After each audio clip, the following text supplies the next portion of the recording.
घोषित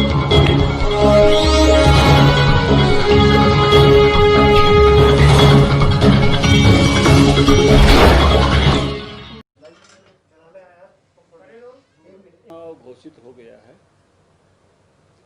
हम पहले से वहां तैयारी में जुटे हैं।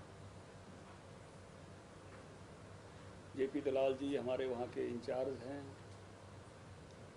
संजय भाटिया जी जिला के हमारे प्रमुख हैं, मोहनलाल कौशिक जी हमारे वहाँ के जिला अध्यक्ष हैं,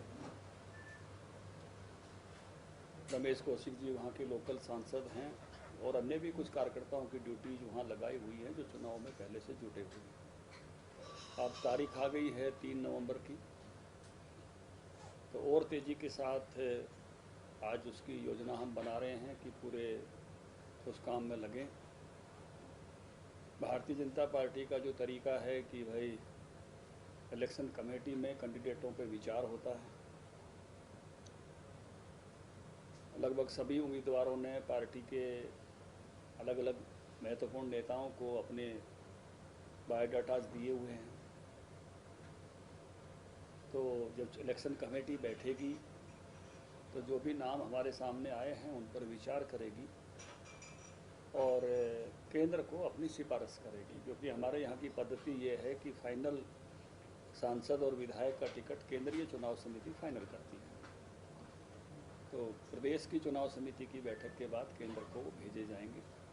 उस तरह से कैंडिडेट की प्रक्रिया में इस प्रकार से पूरी करेंगे और ये एक अवसर है भारतीय जनता पार्टी के लिए।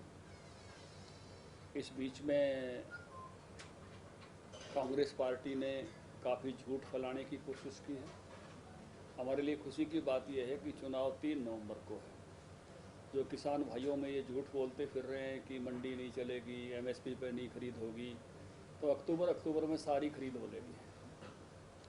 मोदी जी ने लगभग 13,000 करोड़ रुपया हरियाणा से धान खरीद के लिए, अगर 7 करोड़ क्विंटल तक भी आती है, हमारे यहाँ मैक्सिमम 7 करोड़ क्विंटल आती है, उसका इंतज़ाम कर दिया है। हमको उससे 525 करोड़ के आसपास मार्केट फीस वो मिलने वाली है, क्योंकि 4% हमारी मार्केट फीस है, हरियाणा सरकार को भी मिलेगी और हमारे आड़तियों को भी 325 करोड़ रुपये 2.5% आड़त के हिसाब से वो भी उससे मिलेगी। तो जैसे मैंने पहले कहा है, मंडी न्यूए चलेगी, खरीद न्यूए होगी, केवल कांग्रेस का झूठ नहीं बिकेगा। तो जब तक सारी खरीद हो चुकी होगी तो इनकी पोल खुल जाएगी, क्योंकि ना सोनिया ने ठंडी देनी, ना कोई राहुल जी ना ठंडे देने। बाजरे की खरीद भी जो होगी 700 करोड़ रुपए का इंतजाम राज्य सरकार ने किया हुआ है। पिछली बार 30 लाख 92,000 क्विंटल बाजरा खरीदा था। जो भी बाजरा आएगा सरकार एक एक दाना खरीदेगी और उसके लिए भी लगभग 700 करोड़ रुपए तक खर्च हो सकते हैं। 31-32 लाख क्विंटल कुछ भी आ सकता है। राज्य सरकार ने उसका पूरा इंतजाम किया हुआ है। जो हमने सरकार से आग्रह किया है आज मुख्यमंत्री जी से कि धान की खरीद पे किसी भी प्रकार की जो प्रति एकड़ की जो लिमिट है उसके कारण से किसान भाइयों को कोई परेशानी नहीं हो, तो उसको आगे बढ़ाया जाए। और धान की खरीद से हमको फ़ायदा ही होता है, तो उस लिमिट का हमको कोई फ़ायदा उस नाते से नहीं है। उस नाते से वो उस पर जो है विचार करते हुए जो भी किसान का उत्पादन है वो सारा लेवें, ये आग्रह होता है ना। सारा लेवें जो भी है उसका आग्रह हमने किया है। जो भी किसानों का है वो सारा लेवें। तो उस नाते से जो भी किसान भाई लेके आएंगे वो लगभग जो है प्रति एकड़ जो भी मैक्सिमम उत्पादन है उस हिसाब से वो सारा का सारा लेने की प्रक्रिया में आगे जाएंगे, क्योंकि उससे राज्य सरकार की सारा पैसा मोदी जी देते हैं, केंद्र सरकार देती है, तो हमको कोई नुकसान ही नहीं है। बाजरे में हमको कई बार लिमिटेशंस रखनी पड़ती हैं कि बाहर का ना आ जाए, तो उस नाते से क्योंकि वो सरकार राज्य सरकार देती है पैसा, तो केंद्र सरकार इसका पैसा देती है, हमको तो मार्केट फीस मिलती है, आड़त मिलती है, उसका फ़ायदा ही है। उस नाते से तो ये उसका दाना दाना खरीद हो जाए और अपने किसानों का बाजरे का भी दाना दाना खरीद हो जाए, ये सुनिश्चित करेंगे। बड़ौदा विधानसभा के लोगों का जो मानस है वो विकास के लिए है और विकास की बहुत सारी योजनाएं इन्हीं दिनों में 2 कॉलेज वहाँ पर दिए हैं, एक विश्वविद्यालय जनता कॉलेज को बनाने की बात, जहाँ जो पुराना कॉलेज है, मैंने भी जब मैं मंत्री था तो वहाँ VLDA का कॉलेज जो है वहाँ पर दिया था, एक्सरे मशीन दी थी। वो एक बात आगे बढ़ी है। औद्योगिक क्षेत्र IMT का विषय आगे बढ़ा है। सड़कों के लिए पैसा दिया गया है, गलियाँ बनाने के लिए पैसा दिया गया है, पानी की निकासी कुछ इलाकों में नहीं हो रही थी, उसके व्यवस्थाएं की गई हैं।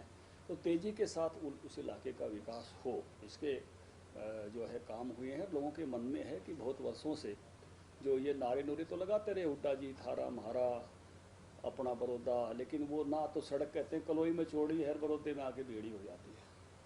तो वो उनके नारे थे, कोई काम वहाँ पर नहीं था। हम सब घूमे, जब हमने देखा कि केवल और केवल नारों के भरोसे काम चलाने की कोशिश की है।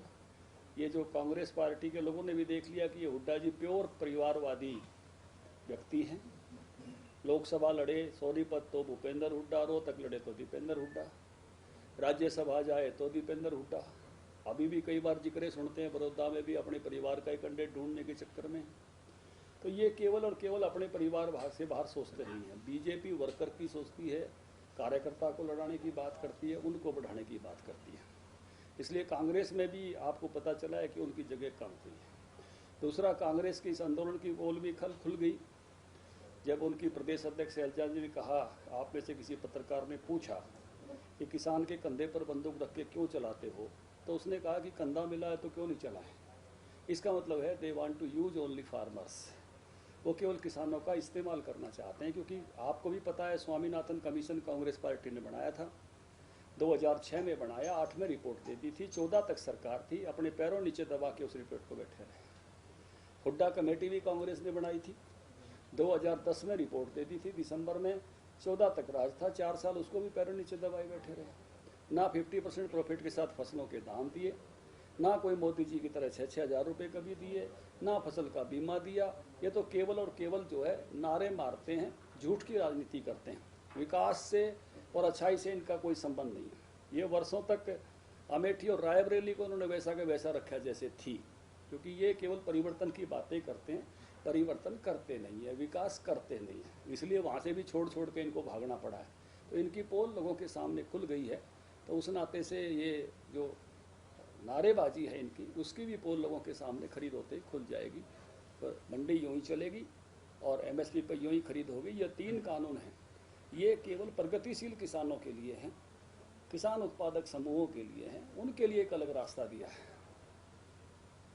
आज एक बड़ी अच्छी कहानी मेरे को किसी ने भेज रखी थी, मैं आपसे साझा करना चाहता हूँ। बोला एक ज़माने में जब कोई डर खतरे होते थे तो नगर का द्वार एक बना दिया जाता था, उस पर चौकीदार भी बैठा दिए जाते थे। तो ऐसे नगर का एक दरवाज़ा था, चौकीदार भी बैठा रखे थे। बाद में चौकीदार थोड़े ठाड़े हो गए और हर जाने वाले पे कुछ ना कुछ डंडा वसूली। तो एक नगर का नया मुखिया बन गया, मेयर, उसने एक दरवाज़ा और खिलवा दिया। तो वो चौकीदार ने धरने और प्रदर्शन करा दिए। तो मुखिया ने कहा, भाई मैंने तो इसलिए खुलवाया है कि जिसको उधर से जाना है उधर से जाए, इधर से जाना है इधर से जाए। इनसे तो ये ऐसे ही दूसरा रास्ता है। ये भी जिन्होंने मंडी आना है वो मंडी आओ, MSP पे बेचना है MSP पे बेचो। जो भाई डाइवर्सिफिकेशन करके अच्छी मार्केटिंग डायरेक्ट करना चाहते हैं, ये उनके लिए एक दूसरा रास्ता है। ये दोनों रास्ते रहेंगे। यहाँ के जो झंझट हैं इसको भी ये किसान भाई पहचानते हैं, नहीं पहचानते ऐसा नहीं। वो उन झंझटों को किसानों को पता है। ये किसान नेता उन झंझटों पर सब भाषण करते रहे हैं कि हमारे माल की बोली लगाई जाती है, रेट हम नहीं तय करते हैं। ये सभी किसान नेताओं के भाषण होते थे। तो जो अपना माल खुद बेचना चाहते हैं उनके लिए वो है और इनके लिए वो है। 2 रास्ते दिए हैं। 100 जी, ये है कि अब आप गठबंधन में हैं, तो आपकी जो सहयोगी पार्टी है उसके साथ किस तरीके से कोऑर्डिनेशन आप रखेंगे, जो बैठक बुलाई है, और खासकर ये क्या तय हो गया कि आप ही की पार्टी का उम्मीदवार वहाँ पर होगा? अभी इस विषय पर हम बैठने वाले हैं और मिलकर गठबंधन के साथ चुनाव लड़ेंगे। कब होगी सर ये बैठक? जल्दी करेंगे। चुनाव समिति की जो आपने कहा है कि कब तक बैठक होगी, और कितने, कोई आंकड़ा होगी कितने आवेदन आपके पास आए हैं उम्मीदवारी के लिए वहाँ से? देखिए, अभी जब चुनाव समिति बैठेगी तो भिन्न भिन्न लोगों के पास जो बायोडेटाज आए हैं सब इकट्ठे हो जाएंगे, क्योंकि ना कोई सबको मिले हैं। और चुनाव समिति की बैठक तो अब कैलेंडर आ गया है, तो नॉमिनेशन से पहले इलेक्शन कमेटी की बैठक करके उसको फाइनल करना पड़ेगा। सर, एक दिक्कत आ रही है कि मंडियों में धान की खरीद नहीं हो रही। इसी को लेकर आज किसान नेता Gurnam Singh Chanuli ACS food supply से मिले और उन्होंने कहा है कि जो धान में जो नमी है वो सरकार 20% तक करते 17 की बजाय, और हम अगर वो सरकार कम रेट दे तो उसके लिए तैयार है। बोला अभी फिलहाल धान में नमी है जिसकी वजह से खरीद नहीं हो रही है। देखिए, नमी के केंद्र सरकार के मानक हैं, पहले भी हमने इस रास्ते को अपना के रखा है और उसका एक सिस्टम भी तय किया था जब मैं मंत्री था 22 तक का, और वो सारा का सारा। तो मुझे लगता है कि सरकार उस नाते से निर्णय करना तो वर्तमान एसीएस और मंत्री का काम है, तो उस नाते से वो उस पर क्या निर्णय करते हैं। लेकिन जिसकी आप बात कर रहे हो वो आड़ती नेता हैं, आड़त की दुकान भी है, पॉलिटिकल भी हैं वो। उस नाते से ये जो चुनाव भी लड़ा है उन्होंने आप पार्टी से, और निर्दलीय भी लड़ा है, आपको पता है 1307 वोट मिले थे। गुरनाम चढ़ने की कांग्रेस की तरह गुमराह कर रहे हैं, मतलब किसानों को, या जो ये तो आपके सामने अब सारे तथ्य हैं, मीडिया को भी सत्य सामने लाना चाहिए।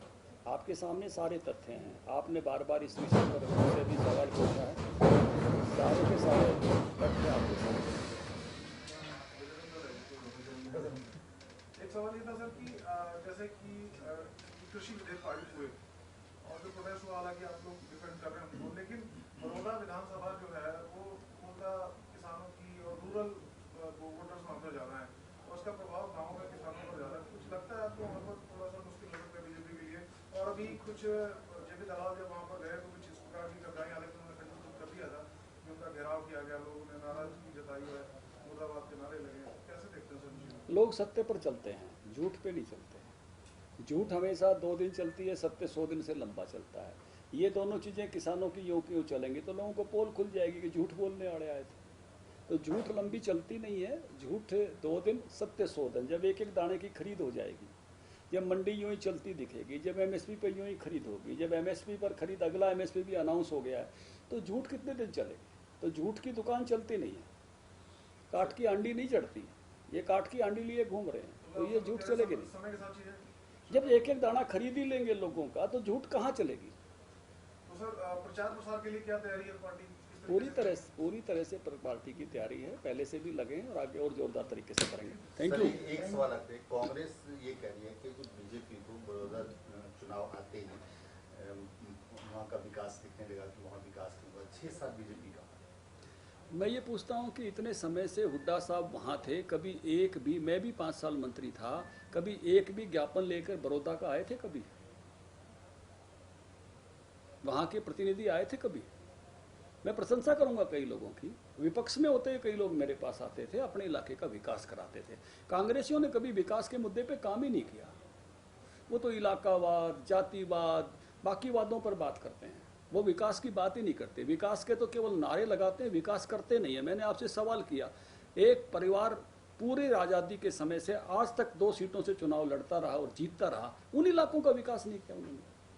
ये विकासवादी पार्टी नहीं है, ये तो भेद पैदा करके चुनाव लड़ती है, जातिवाद फैला के चुनाव लड़ती है, इलाकावाद की बात करती है। विकास इनका एजेंडा नहीं है, और इन्होंने कभी वहां किया हो विकास तो बताओ। आप देखो, आप बड़ौदा का सीनरी दिखाओ, तो कभी उसके लिए आगे नहीं बढ़े। कम से कम जो प्रतिनिधि बन के आता है उसकी जिम्मेवारी होती है कि वो आए, कहे, लगे कि मुझे मेरे इलाके का विकास कराना है। तो ये विकास के लिए वो लोग नहीं है जो विकास के लिए लगते हो, विकास की लगन नहीं है इनमें। धन्यवाद सर।